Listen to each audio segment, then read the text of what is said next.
আমরা জালিমদেরকে ছাড় দিতে চাই না। কি বলেন আপনারা? জালিমদেরকে ছাড় দিতে চাই না, কারণ জালিমরা এখন পর্যন্ত অনুতপ্ত হয় নাই, অনুশোচনা তাদের আসে নাই।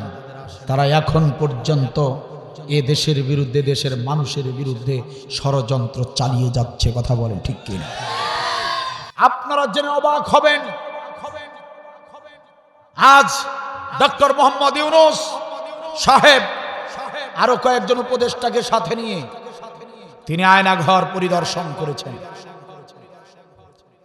ডক্টর ইউনূস সাহেব নিজে অবাক হয়ে গিয়েছে,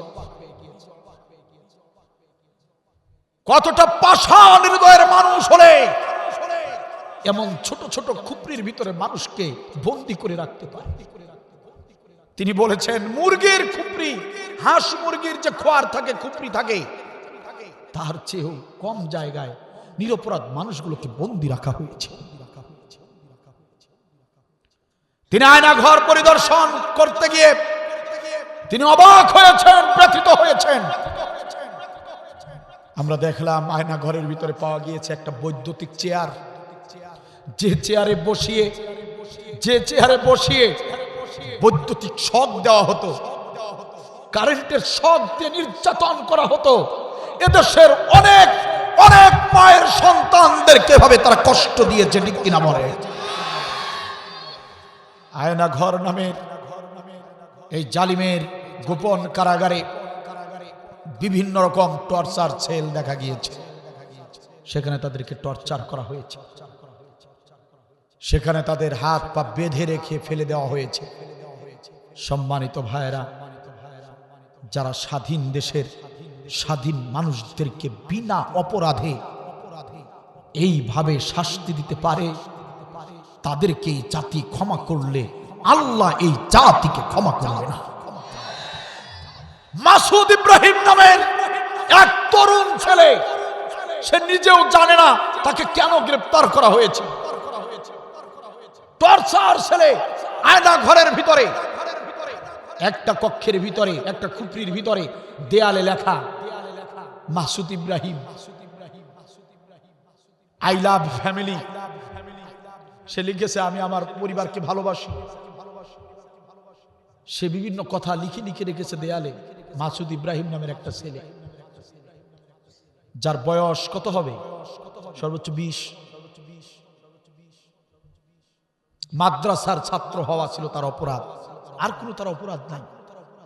মাদ্রাসার ছেলে, মাদ্রাসার ছাত্র,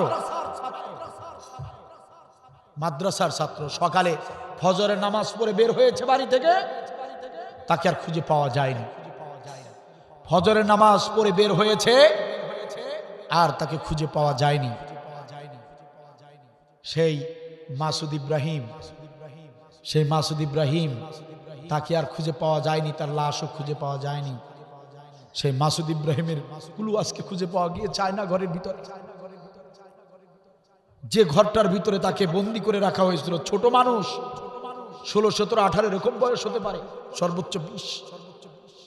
এই ছেলেটাকে এই খুপরির ভিতরে বন্দি করে রাখা হয়েছিল। শুধু তাই করেনি, এই মাসুদ ইব্রাহিমকে তারা নৃশংসভাবে হত্যা করেছে আয়না ঘরে।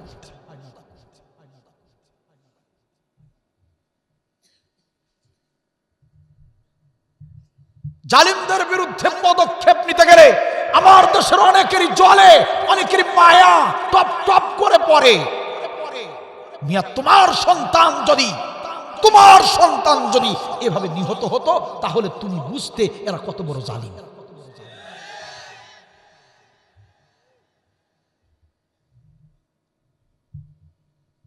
সুতরাং জালিমদেরকে আমরা ছাড় দিতে চাই না। অবিলম্বে আওয়ামী লীগ এবং আওয়ামী লীগের সংশ্লিষ্ট যত অঙ্গ সংগঠন রয়েছে, প্রত্যেকগুলোকে ব্যান করে দিতে হবে, নিষিদ্ধ ঘোষণা করা সময়ের সবচেয়ে বড় দাবি। কথা বলেন ঠিক কিনা? তারা আবার এদেশে ষড়যন্ত্র করে, এত বড় স্পর্ধা, ঠিক কিনা বল?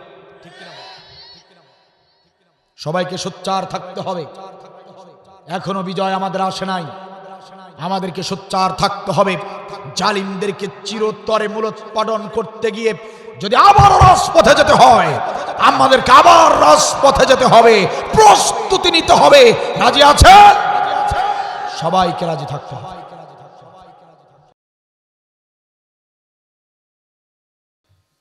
আল্লামা সাঈদী রহমাতুল্লাহি আলাইহি, নাম শুনছেন আপনারা? নাম শুনছেন?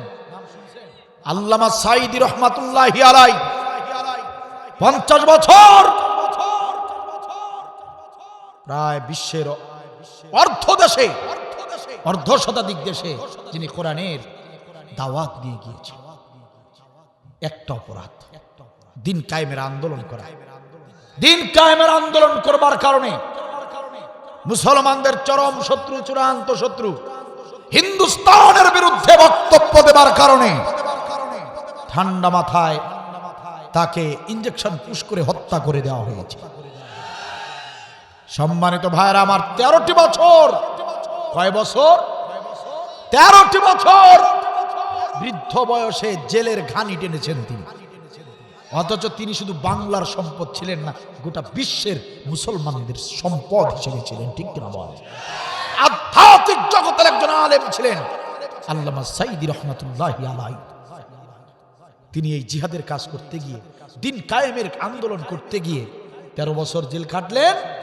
সবশেষে কাফের, মুনাফিক, বেঈমানরা সহ্য করতে পারল না, ঠান্ডা মাথায় বিষ মিশ্রিত ইঞ্জেকশন পুশ করে তাকে হত্যা করে দিয়েছে। ঠিক কিনা বলেন? আরে আল্লামা সাঈদীর মতো মানুষ যদি এই দিন কায়েমের আমল করতে গিয়ে জীবন দিতে পারে, আর তুমি আমি সলিমুদ্দিন কলিমুদ্দিন সাঈদীর পায়ের জুতার ফিতার মতো সম্মান আমাদের নাই, আমাদের জীবন চলে গেলে কি এমন ক্ষতি হবে? তাদের মতো মানুষ যদি দিন কায়েমের জন্য জীবনটা বিসর্জন দিতে পারেন, কেন কেন পারবেন না আপনারা? কেন পারবো না আমরা? কেন পারবো না বলেন?